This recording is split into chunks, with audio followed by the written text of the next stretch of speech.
Please welcome our senior leader, Reverend Tim Peterson. Oh, no pressure. Good morning. There's a saying that's been taken from the Bible, and it reads, "There are bodies terrestrial and bodies celestial."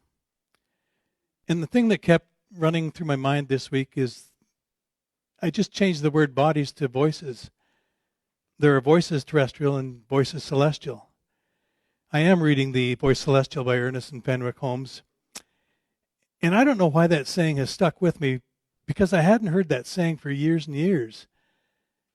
But it just kept coming up and coming up and coming up. And in our ministers class, we're doing a class on Ernest Holmes, and about the last 6 pages that I'm reading in this one book, there it is again. It just popped up with me or on me. In many of my science mind classes over the last years, I've given an assignment to many of my students, and it's to write a song or a poem or a play or a short story entitled, "Who Am I?" In the book, The Voice Celestial, the farer was someone who tried to understand what this whole world was about. And in that book, I think the farer was me, and it may have been you too, because I've been questioning for years and years and years about what's it all about, Alfie. For the longest time in my life, I had no idea of who I really was. Was I the perfect child that my mom said that I was growing up? Was I that rotten teenager that my mom said I was as I was growing up? And I knew that the real me wasn't me who was the young man who blessed the sacrament every Sunday at our church. The real me was not the young man who never got in trouble. It seems like I kind of looked for trouble. All in all, it just felt like I just didn't fit in. I didn't fit in anywhere. It felt like I was alone, loose.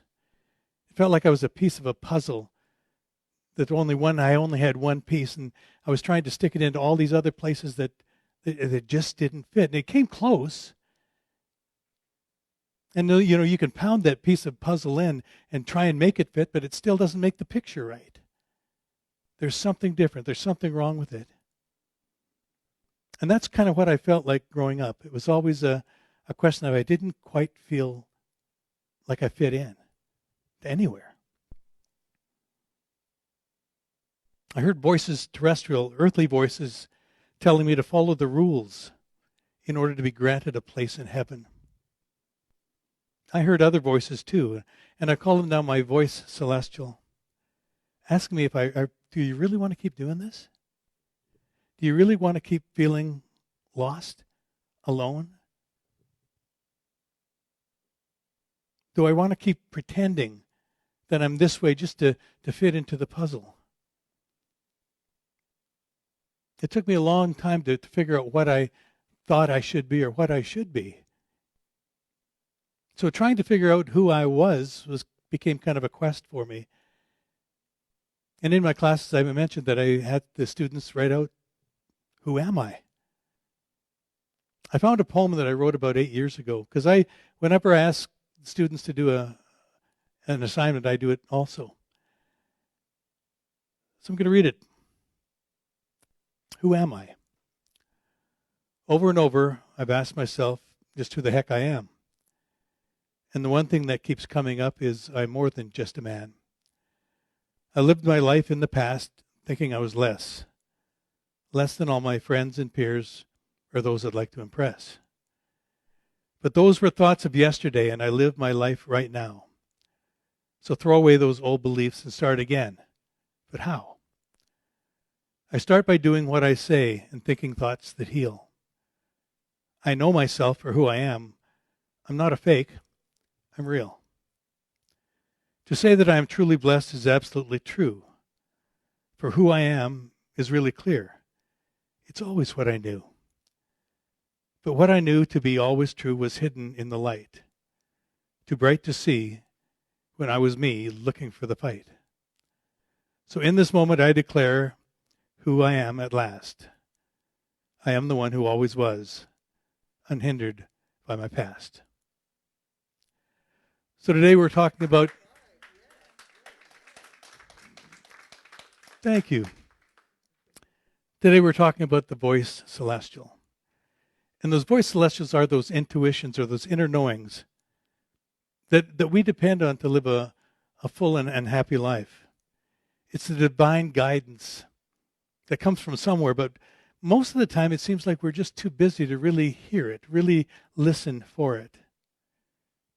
And when we do hear it, when we hear it so clearly, we sometimes argue with it because it goes against everything that we've been taught. You know, I hear the words turn left when I say, well, I'm supposed to turn right. Turn left. I know that it's on the right. So we convince ourselves, because this is what we've heard, that it's on the right. So you hear that word saying turn left. What, are you crazy? So we turn right. And in most cases, our lives go humming right along. And tell you the truth, it was probably the sensible thing to do. Because we've been trained well to live by our senses. But I really wonder some days what would have happened or what I would have seen if I would have turned left. We argue with our intuition, and intuition means to look inside. We're so used to people telling us what we should do that we forget sometimes that we have that inner knowledge already within us. And sometimes that still small voice, sometimes that intuition starts to yell at us. It yells at us this may not be the way. Or what are you doing? You already tried this, it didn't work, do something else. And yet we kind of ignore that intuition and we keep doing the same things over and over again, expecting a different result. And you know, that's the definition of insanity. Doing the same things over and over again, expecting a different result. So sometimes we listen and sometimes we don't. People used to tell us that the brighter is better. Now something understated has class written all over it. Bigger used to be better. Laptop computers used to be measured in pounds. Now it's in grams.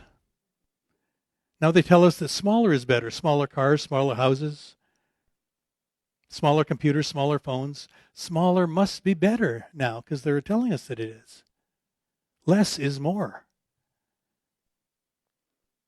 I have purchased in my life a number of those tiny little flash drives.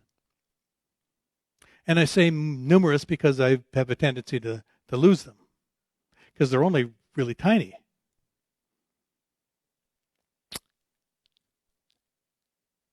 If I haven't lost them, I found them in my desk and I have no idea what's on them, because there's no really place to write what's all on here. So I'm sure I've got flash drives all over the place with the same things over and over and over again on them. And I know I'm not the last one because I see a lot of people nodding. So I tell myself I'm going to start fresh. I'm going to get one of these new flash drives. And I will only put this on it. Well, that works really well if you know what that flash drive is or what color it is, and you better not have another color like it, because you're not going to have the same thing. Every time I go to Staples or something and I look at these flash drives and I look at how much information they can put on these tiny little things. Song after song after song after song. Movies you can put on these tiny little things that are only an inch long. It's quite amazing.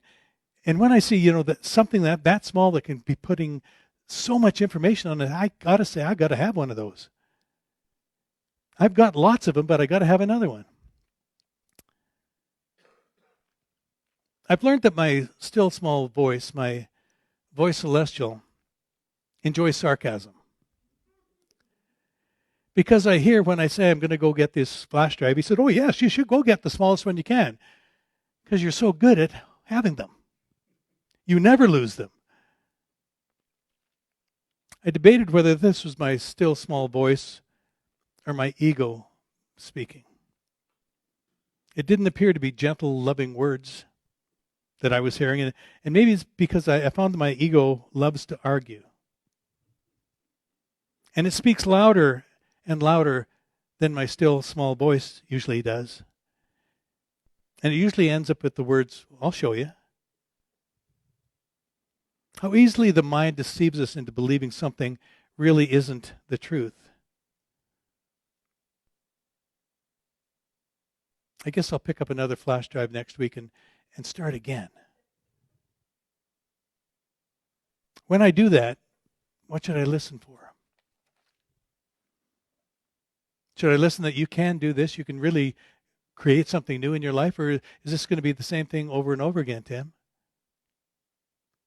We have a teaching here that shares some principles or truths with us that can literally change our lives. And some of the truths are self-evident. In Jesus' life, he told some principles that we can and do embrace today. He said, I and the Father are one. There is only one. Greater things than this you can do. Your faith has made you whole. But like all teachings, we hear and we interpret what we want to hear. And we believe what we want to believe. And some things that we want to believe are just too big for us to believe in this moment. Ernest Holmes on page 315 of The Science of Mind wrote, we all have the spiritual power to raise the dead, but we do not believe we'd have. Our mind does not unqualifiedly accept this. Therefore, that which we are, through disbelief, projects the form of have not, rather than the form of have. But even taking the form of have not, it demonstrates that it has what it believes. Whatever we know to be true, whatever we think is true is for us is true for us. If we think that we can't do something, we can't do something, and we won't even try it. There's so many times in my life that somebody's tried to, or I've tried to learn something from somebody, and they didn't quite want to show me everything. There's tricks that they wanted to hold back so they wouldn't be taken over or something. So they teach me about 90% of it, but the 10% that would make it easy, they keep for themselves. And so often I've seen that. And I'm wondering, do I do that? Do I tell people about 90% of what they should know, but I'll keep that 10% back, just in case? We enter the absolute in such degree that we withdraw from the relative. We understand really how powerful we are when we actually get this idea, when we actually get the idea that we enter the absolute in such degree as we withdraw from the relative. Everything that we see or feel or do or experience is relative to what we are thinking, feeling, or believing at the time. And all that can change in a moment, in an instant, in the twinkling of an eye. Anything that we want in life can become ours when we decide that we truly want it. When we want to get out of the way of our receiving it and actually receive it. But so many times in our receiving, we think that we're either not worthy or it's too big. So we push things away. We push life away.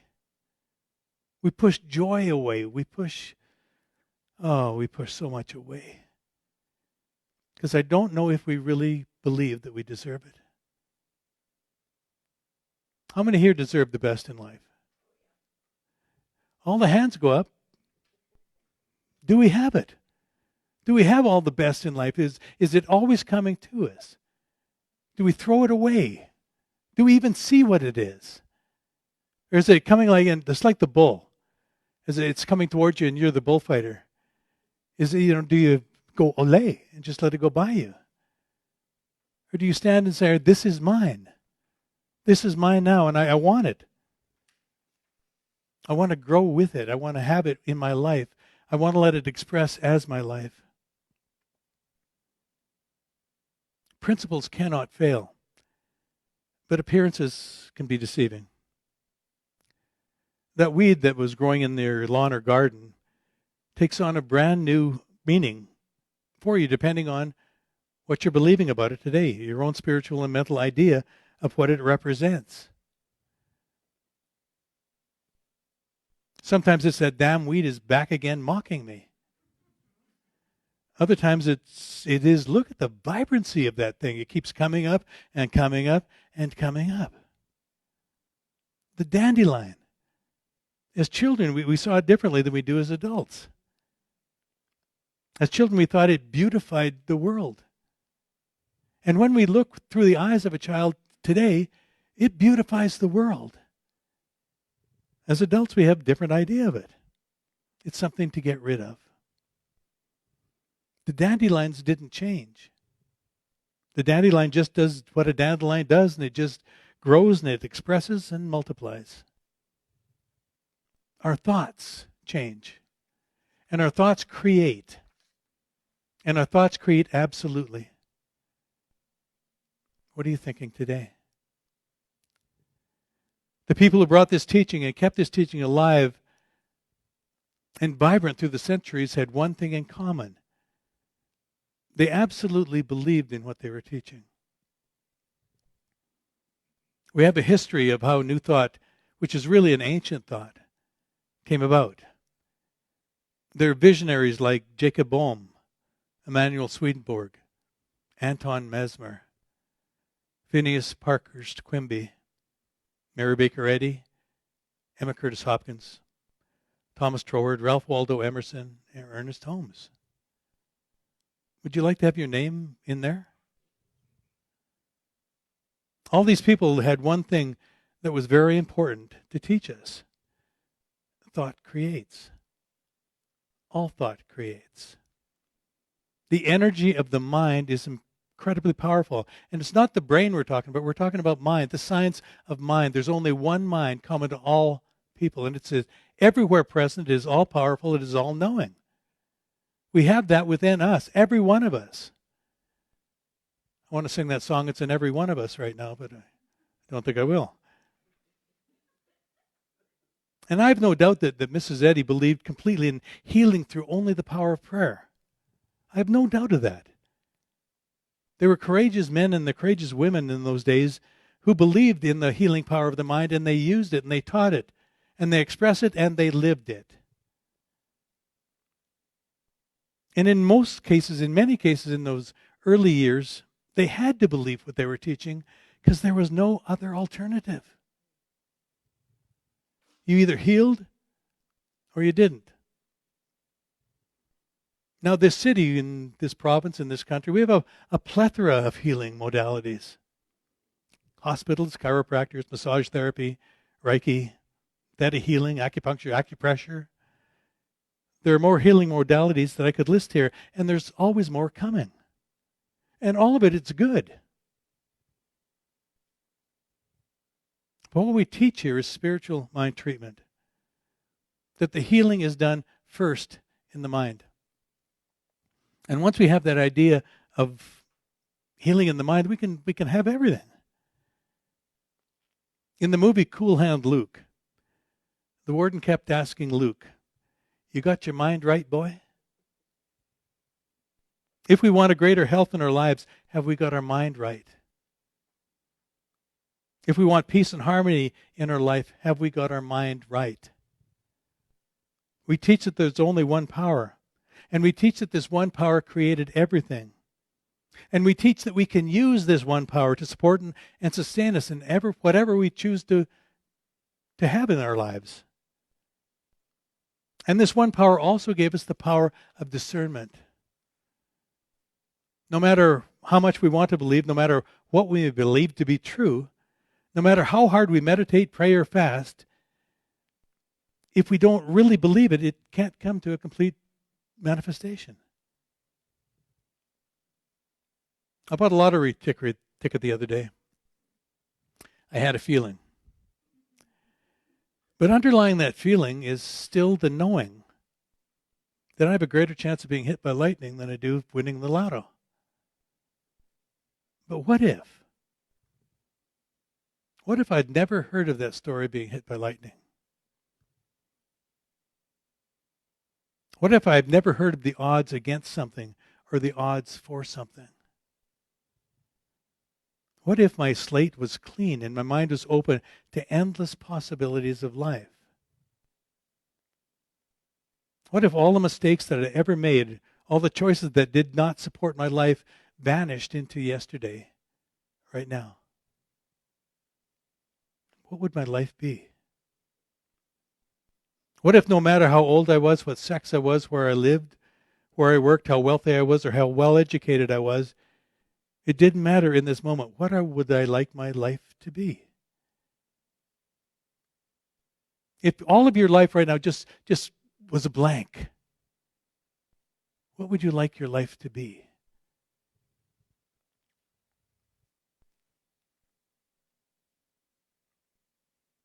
On your chairs today were blank pieces of paper. And the paper is completely blank, and it represents your clean slate. It represents that from this moment on, you can be anything, you can do anything, you can release everything that you need to release, and just start now, today, to put something down, to create something new in your life.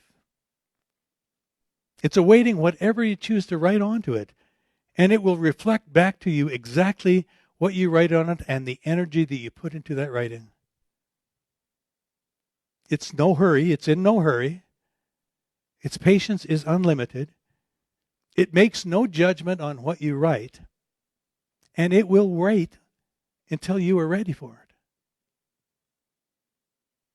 But once you write into it, once you write onto it, whatever you write onto it, a law is set in motion that begins to create for you in this lifetime exactly what you wrote down. And as long as you keep that mind pure, as long as you keep that mind clear on what you want, it has no option but to manifest it for you in your life.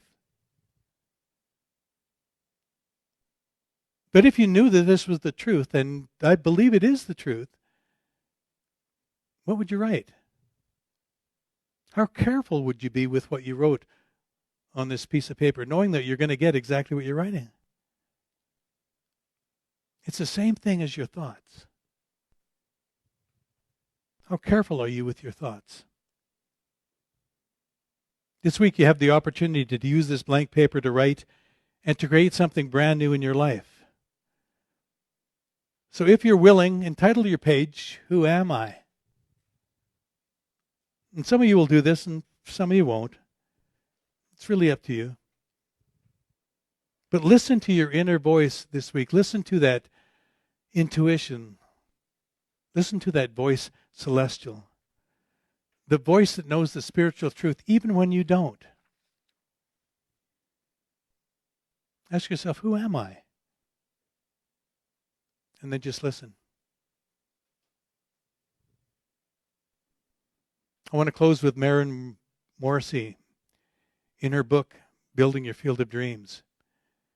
She writes, calmly, clearly, and without judgment, our inner voice is always ready to help us move forward toward our highest good at any time we choose to listen. As we increasingly listen to and follow our inner guidance, we find ourselves navigated to our dream. You will be told very specifically, listen, and you will be led. Remember, God can do for us only what God can do through us. I know that this is the truth, and this truth has set me free. And so it is.